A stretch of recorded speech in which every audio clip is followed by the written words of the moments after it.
You know that feeling when you're staring at a mountain of alerts and you just wish, some of the grunt work could just vanish? That's where our deep dive starts today. We're tackling the idea of an autonomous detection and response loop.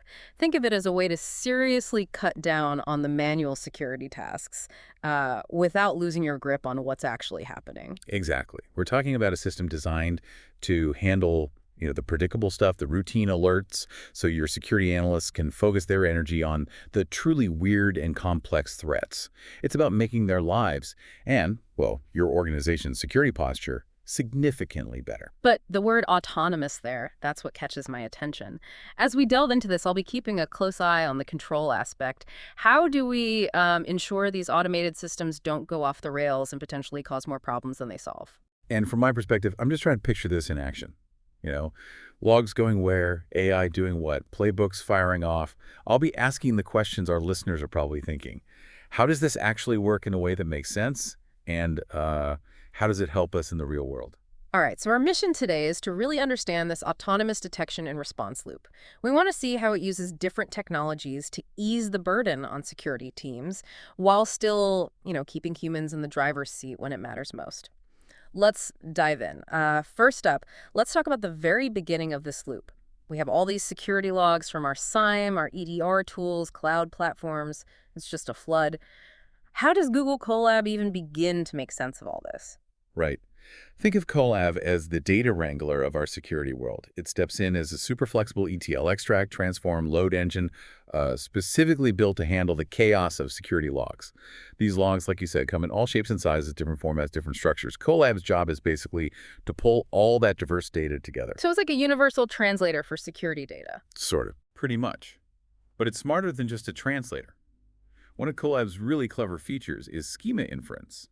Imagine a developer rolls out a new service, and suddenly there's a brand new type of log data your security team has never encountered. Colab can often automatically figure out the structure of that data, what the different fields are, what kind of information they contain. Okay, that sounds like a huge time saver. Instead of someone manually figuring out how to parse these new logs, Colab just gets it. Exactly, yeah. No more spending hours wrestling with a new log format. And once the data is in a usable state, Colab moves on to feature engineering. This is where we take those raw logs and turn them into a language that our AI models can understand, essentially, creating numerical representations or vectors from the log data. For example, we might take a source IP address and calculate its entropy, a measure of how random or predictable it is. Or we might look at the length of commands being executed on an endpoint. These become the key signals our detection system will analyze. Okay, I'm picturing taking messy text and turning it into neat rows of numbers. But you also mentioned that Colab could potentially suggest new features on its own. That sounds almost futuristic. Yeah, here's where it gets really interesting. By looking under the hood of the AI model, things like which data points the model seems to be focusing on most, or how strongly it reacts to different pieces of information during its learning process, Colab can dynamically suggest new features that might be even better at spotting threats.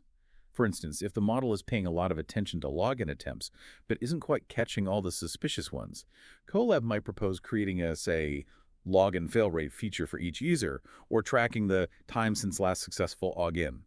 It's like the system actively learning what information might be important for finding bad actors. Wow, so the system is not just processing data, it's learning what to look for in the first place.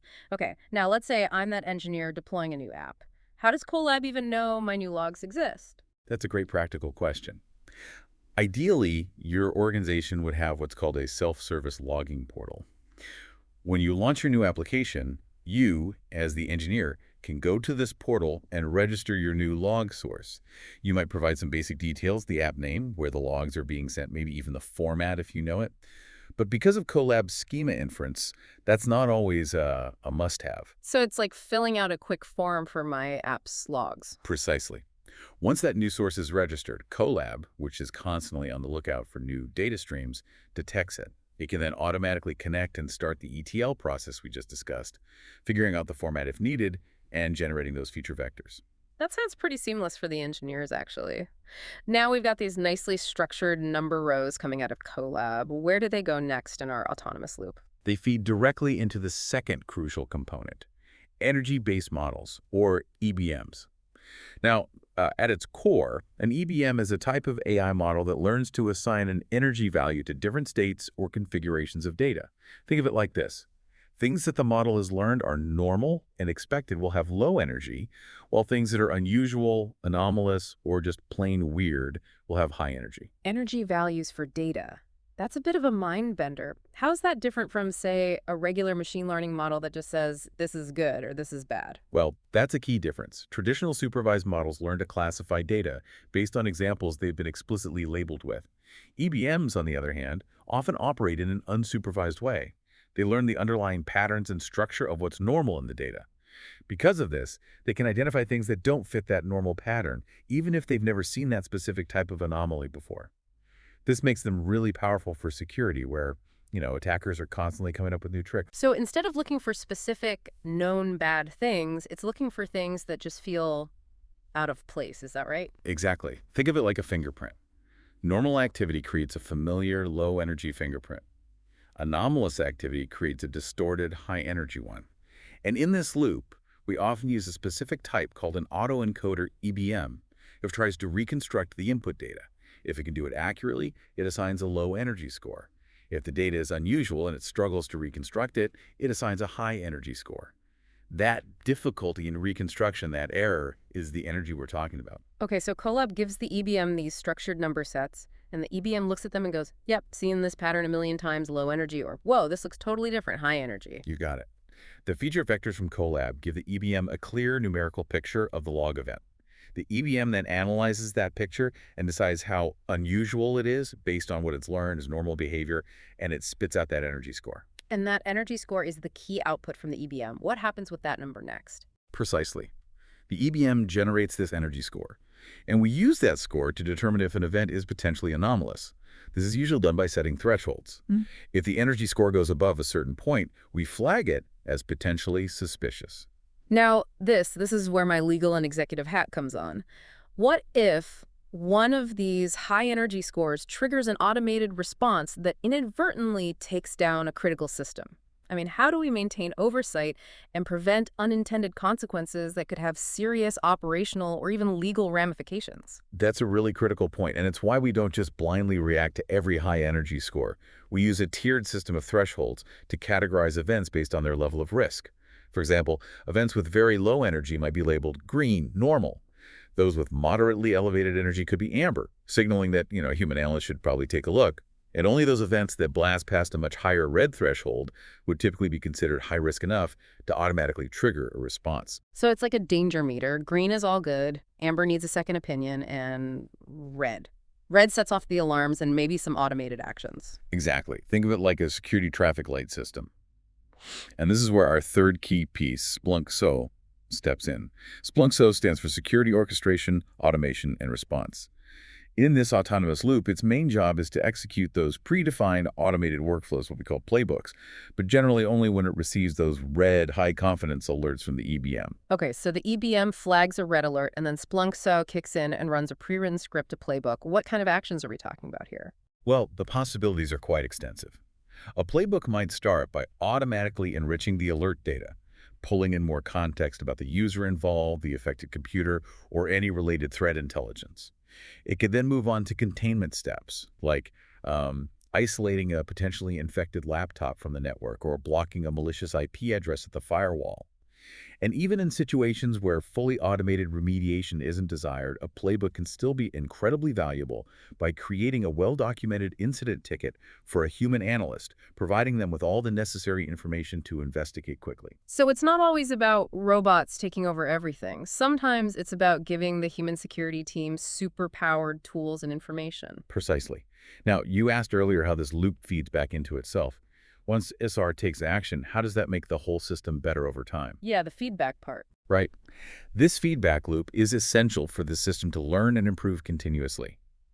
When Splunk SR executes a playbook, the outcomes of those actions, whether a threat was successfully neutralized or if an alert turned out to be a false alarm, maybe as determined by a human analyst, all of this information is logged. We also want to capture any direct feedback from those analysts who review the Amber alerts or investigate incidents raised by the automated system. So it's like telling the system, good job, you got this one right, or oops, that wasn't actually a problem. Exactly that. And this feedback, along with the results of the automated responses, feeds into a continuous testing component. We can automatically simulate different types of attacks, mimicking real-world scenarios, and then observe how the entire loop from the initial detection by the EBM all the way through the response by SR performs. If the system's performance drops below certain predefined levels, maybe we're seeing too many false positives, or it's missing certain types of attacks that triggers an optimization engine. This engine, which can use AI techniques, can then suggest adjustments to the EVM's thresholds or even recommend modifications to the MSAR playbooks to make them more effective. So it's not just learning from what happened, it's actively testing itself and tweaking its own rules to get better. That's Yeah, quite something. that's the core idea behind the autonomous part. But of course, the earlier point is crucial here. How do we make sure this self-optimization doesn't lead to new problems? What if a tweaked playbook has unintended consequences, or the EBM starts misclassifying events after an automated adjustment? Exactly my concern. The idea of the system changing its own rules makes me nervous from a governance perspective. We need to ensure stability and predictability. That's absolutely right, which is why we build in robust safeguards. We implement a CI/CD continuous integration or continuous delivery pipeline with automated testing at every stage. Before any proposed changes to the EBM thresholds or S or MyR playbooks are actually implemented in our live environment, they go through rigorous testing in a separate staging environment that mirrors the real system. This includes running those simulated attack scenarios we talked about. So it's like a practice arena for security updates, a sandbox. Precisely, a sandbox, yeah. And we also have automated rollback mechanisms in place. If, after a new configuration is deployed, we detect a significant drop in performance, maybe a sudden surge in false positives or a decrease in the detection rate of real threats, the system can automatically revert back to the previous, stable version. Furthermore, we continuously monitor the energy distribution from the EBM and look for any signs of what we call model drift, which could indicate that the model's understanding of what's normal is becoming outdated. This allows us to catch potential issues early before they escalate. Okay, that's a lot to take in, but it sounds incredibly powerful in theory. Can you give us a quick rundown of the entire loop, start to finish? Sure. It starts with new logs being generated by our systems. Google Colab ingests and processes these logs for ETL and feature engineering, even suggesting new features based on the AI's insights. These feature vectors are then fed into the energy-based model, which assigns an energy score indicating how unusual the event is. Based on predefined thresholds, events are categorized, and high-risk red alerts are sent to Splunk SOAR. SOAR then executes automated playbooks to enrich the data, contain the threat, or create alerts for human analysts. The outcomes of these actions and any analyst feedback are logged, and the entire loop is continuously tested with simulated attacks. If performance dips, an optimization engine proposes changes to the EBM or SOAR playbooks, and these changes are automatically deployed after thorough testing with automated rollback in case of problems. Phew. So, going back to the original goal, reducing toil without losing control, does this autonomous loop really deliver on that promise, do you think? I believe it does. By automating those high-volume, repetitive tasks like initial alert analysis and basic containment, it frees up your human analysts to focus on the more complex and sophisticated attacks that truly require their expertise. And the built-in safeguards, the thresholds, the continuous testing, the automated rollback are all designed to maintain control and prevent unintended consequences. It's about making security operations more efficient and more effective, not about, blindly handing over the reins to machines. The testing and rollback mechanisms definitely provide a layer of reassurance. However, ongoing monitoring and human oversight will be absolutely critical, I think, to ensure the system continues to perform as intended and doesn't develop any unforeseen biases or behaviors over time. Absolutely. So it sounds like these autonomous detection and response loops, powered by technologies like Google Colab, energy-based models, and Splunk SR, offer a really promising way forward for security teams struggling with alert fatigue and just the sheer volume of threats.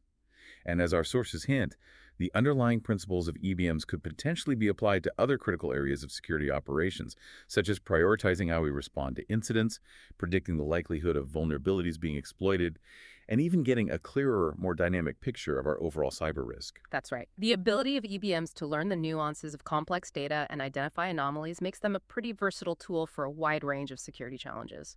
Well, this has been a fascinating deep dive into a really cutting edge area of security. It certainly gives you a lot to think about. Here's a final thought. Considering the relentless increase in the sophistication and volume of cyber threats, how quickly will these kinds of autonomous systems move from being a cutting edge luxury to an absolute necessity for security teams just to keep their heads above water? It's definitely a question worth pondering. We encourage you, our listeners, to explore the concepts of energy based models and security automation further. There's a wealth of fascinating research and development happening in this space. Thanks for tuning in to The Deep Dive.